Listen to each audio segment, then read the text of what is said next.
कांग्रेस दफ्तर पर आज कार्यकर्ताओं को मोटिवेट करने के लिए एक बहुत बड़ी बैठक जो है यहाँ पर हो रही है और दूर दराज से यहाँ पर देख सकते हैं जो कांग्रेस के जो कार्यकर्ता हैं वो जिला कार्यालय पर यहाँ पर मौजूद हैं। इसके अलावा जो सीनियर लीडर हैं सहारनपुर कांग्रेस के वो इस वक्त यहाँ पर हैं और कार्यकर्ताओं से बारी बारी बातचीत वो कर रहे हैं और मोटिवेट करने की प्रक्रिया चल रही है आज यहाँ पर, क्योंकि अभी हरियाणा चुनाव निपटे हैं तो कहीं ना कहीं कुछ कार्यकर्ता निराश जरूर हुए थे क्योंकि उनको उम्मीद थी कि हरियाणा में शायद इस बार कांग्रेस की सरकार बन जाए, लेकिन ऐसा शायद हो नहीं पाया। लेकिन अब कार्यकर्ताओं को एकजुट करने के लिए कांग्रेस जो है फिर से एक नई टीम तैयार कर रही है और आज बड़ी बैठक यहाँ पर है।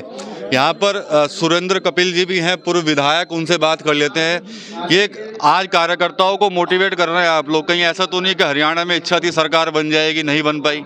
नहीं, ये तो एक प्रक्रिया है संगठन की। आज सहारनपुर के संगठन के पदाधिकारियों का कार्यकारिणी का स्वीकृति मिली है अध्यक्ष जी की, जो अध्यक्ष जी ने इसलिए ऑर्गेनाइज किया कि जो हमारे पदाधिकारी बने हैं, सदस्य बने हैं जो प्रदेश के, उन सब का परिचय हो जाए और उनको सबको प्रमाण पत्र देंगे, उनके नियुक्ति पत्र देंगे। तो एक कॉमन प्रक्रिया है। तो लोग निराश हुए थे कांग्रेस के विशेष, उनको उम्मीद थी कि हरियाणा में सरकार बन जाएगी, लेकिन ऐसा हो नहीं पाया। बस वो अकस्मात ही रहा और मैं तो यही कहूँगा कि कुछ ना कुछ हमारी कमी रही जिसकी वजह से यही तो मेरे ख्याल में कोई ऐसी एजेंसी नहीं कि जिसने सर्वे में ये ना कहा कि कांग्रेस जीत रही है, कहीं ना कोई कमी रही हमारी। साहब, उत्तर प्रदेश में भी उपचुनाव हो रहे हैं, कहा जा रहा है कि कांग्रेस ने सपा के सामने घुटने टेक दिए, पूरी उम्मीदें थी कि भाई आप लोग सीटें मांगेंगे, तो सीटें मांगी नहीं आपने। नहीं, इसमें घुटने टेक की बात नहीं होती है। अगर हम किसी के साथ में जुड़ कर चलेंगे तो ये देखेंगे कि जो हमने एक संगठन बनाया उसको तो नुकसान नहीं होगा। अगर मैं घुटने ना टेकूं और जबरदस्ती जिद करने लगूं, उसका थोड़ा बहुत परिमाण हमने देख भी लिया अपना हरियाणा में। तो जिसका अगर हाथ जलेगा वो आगे से फिर तवे पे हाथ रखने लगे तो ठीक नहीं ना बात भाई। जहां हम ये देख रहे हैं कि हम सीट निकाल सकते हैं, उसके लिए हम क्लेम कर रहे हैं और हम उम्मीद ये करते हैं कि संगठन में दोनों तरफ से अच्छी तरह से कामयाबी मिलेगी और अच्छी तरह से सहमति से चुनाव लड़ा जाएगा। ठीक है, राणा जी भी हैं जिला अध्यक्ष। उपचुनाव से पहले कांग्रेस ताल ठोकती थी कि उपचुनाव लड़ा जाएगा, लेकिन अब तो कहीं है ही नहीं शायद लड़ाई में। कहीं आप कौन कह रहा है लड़ाई में नहीं है? उपचुनाव लड़ रहे हैं, संगठन के साथ उपचुनाव लड़ रहे हैं और बड़ी मजबूती से चुनाव लड़ा जाएगा। ऐसा नहीं, कौन कह रहा है कि हम चुनाव नहीं लड़ रहे। संगठन के साथ पहले भी हम गठबंधन के साथ चुनाव लड़े थे, आज भी गठबंधन के साथ चुनाव लड़ रहे हैं। तो गठबंधन में है तो गठबंधन के प्रत्याशी को हम चुनाव लड़ाएंगे, मजबूती से लड़ाएंगे। ठीक है, वरुण शर्मा जी ये बताइए, कुछ तय तो नहीं हुआ समाजवादी पार्टी से जो चुनाव ना लड़ने की बातें सामने आ रही है? अभी अध्यक्ष जी ने बताया, आदरणीय कपिल साहब ने बताया, मैं उनकी बातों में अपनी बात रखते कहता हूँ कि कांग्रेस सबके साथ है और सबसे बड़ी बात है जब शीर्ष नेतृत्व ने गठबंधन का जो हमारा जो प्रक्रिया चल रही है, कंधे से कंधा मिलाकर गठबंधन के साथ हर तरह से हम सर्वोपरि हैं और कंधे से कंधा मिलाकर काम करेंगे। जो पार्टी के शीर्ष नेतृत्व का आदेश होगा उस पर काम किया जाएगा। ईमानदारी से काम होगा उपचुनावों में? ईमानदारी से तो पहले भी हमने काम किया, अगर ईमानदारी ना होती तो यहाँ के सांसद ना निकलते। ईमानदारी ही सबसे बड़ी कांग्रेस की जीत का कारण रहा है और ईमानदारी के साथ ही हम हर तरह से हर व्यक्ति विशेष के साथ खड़े हैं। चलिए ठीक है, और भी हैं यहाँ पर कांग्रेस नेता, उनसे बात करेंगे। निक्कू जी हैं। निक्कू जी, क्या कुछ तैयारियां हैं चुनाव की, उपचुनाव की? पहले तो दावे बड़े थे। देखिए, चुनाव छोटा हो या बड़ा, कांग्रेस पार्टी का हर कार्यकर्ता चुनाव जीतने के लिए चुनाव लड़ता है।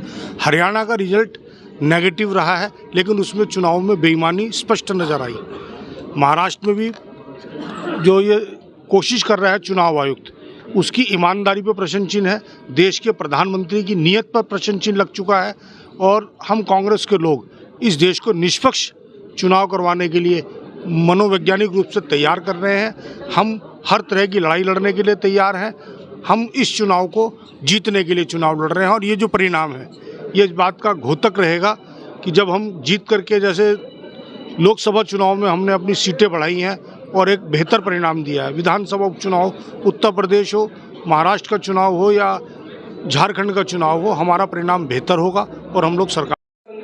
तो और नेता भी हैं कांग्रेस के, गणेश शर्मा जी भी हैं। गणेश जी, ये उपचुनाव क्यों नहीं लड़ रही कांग्रेस? दावे बड़े थे कि सीटों पे चुनाव तो लड़ा जाएगा सब पे, अब एक भी सीट नहीं मांग रहे। रणनीति है पार्टी। क्या रणनीति? पार्टी की रणनीति है। रणनीति का सार्वजनिक रूप से खुलासा नहीं किया जाता, लेकिन रणनीति के तहत नहीं लड़ रहे हैं, एक अच्छा वो है।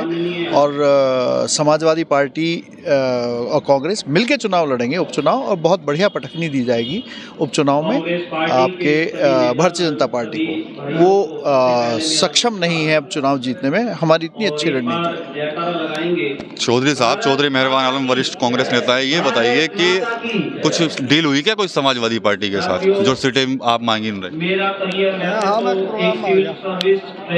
देखिए, ये उपचुनाव है और उपचुनाव में जो वर्तमान स्थिति उत्तर प्रदेश के जो समीकरण है सरकार और विपक्ष के, मैं नहीं समझता कि इस उपचुनाव से उस समीकरण पे कोई फर्क पड़ने वाला है या ये उपचुनाव का रिजल्ट सरकार को प्रभावित करने वाला है।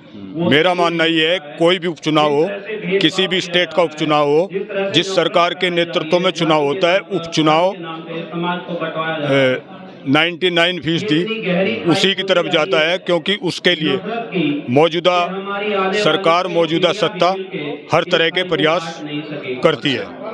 जहाँ तक समाजवादी और कांग्रेस गठबंधन की बात है, लोकसभा चुनाव में एक सफल गठबंधन समाजवादी पार्टी और कांग्रेस का इंडिया गठबंधन के रूप में उत्तर प्रदेश में देखने को मिला, जिसके नतीजे पूरे देश के सामने हैं। लेकिन उसके बाद अगर उपचुनाव को लेकर दोनों दलों के बीच कोई प्रतिक्रियाएं बाहर आ रही हैं, मैं नहीं समझता कि इससे कोई लंबा चौड़ा फर्क पड़ने वाला है। कांग्रेस 2027 के लिए पूरी तैयारी के साथ मैदान में है। ठीक है, चौधरी मुजफ्फर अली भी यहाँ पर हैं। क्या समीकरण नहीं थे क्या उपचुनाव लड़ने के कांग्रेस के पक्ष में? क्यों नहीं थे? तो फिर क्यों नहीं, फिर क्यों नहीं लड़ रहे इतने? इंडिया गठबंधन है और गठबंधन को एक दूसरे के लोग सपोर्ट कर रहे हैं। जहां हम उनको कर रहे हैं, कुछ जगह वो हमको कर रहे हैं। आपने वहां देखा है कि जम्मू कश्मीर सरकार बनी है, हम लोगों ने समर्थन दिया, इंडिया गठबंधन में थे, सरकार बनाई, हमने मिनिस्टर तो नहीं बना। हमारा मकसद है इंडिया गठबंधन को मजबूत करना, और जो धर्म, जिस तरह के सांप्रदायिकता, जिस तरह का माहौल जिस तरह का बनाया जा रहा है, उसको ख़त्म करने के लिए इंडिया गठबंधन को मजबूत करना कांग्रेस की प्राथमिकता है। और हमेशा कांग्रेस ने सभी पार्टियों का जो इंडिया गठबंधन में है उनका सम्मान करने का काम किया। ऐसा तो नहीं ये भी सुनने में आ रहा है कि भाई महाराष्ट्र में चुनाव है, उसको देखते हुए कोई डील हुई है समाजवादी पार्टी और कांग्रेस में? ऐसा तो नहीं है? देखिए, फिर आप डील की बात करें, वो हमारा गठबंधन के साथी हैं। डील का मतलब ही नहीं है, सबके मशवरे से, सबकी सहमति से सारे चुनाव लड़े जाते हैं। और आपने देखा होगा, सारे सबकी सहमति से चुनाव लड़े जा रहे हैं। सहमति चुनाव लड़ रहे हैं, हालांकि क्या कुछ तय हुआ है ये कोई बोलने को तैयार नहीं है, लेकिन साफ तौर पर कह रहे हैं कि इंडिया गठबंधन मजबूत है और जैसा भी दोनों पार्टियों के जो वरिष्ठ नेता हैं वो तय करेंगे, उसी हिसाब से उसको फॉलो भी किया जाएगा। टीवी 9 यूपी के लिए सहारनपुर से विकास कपिल।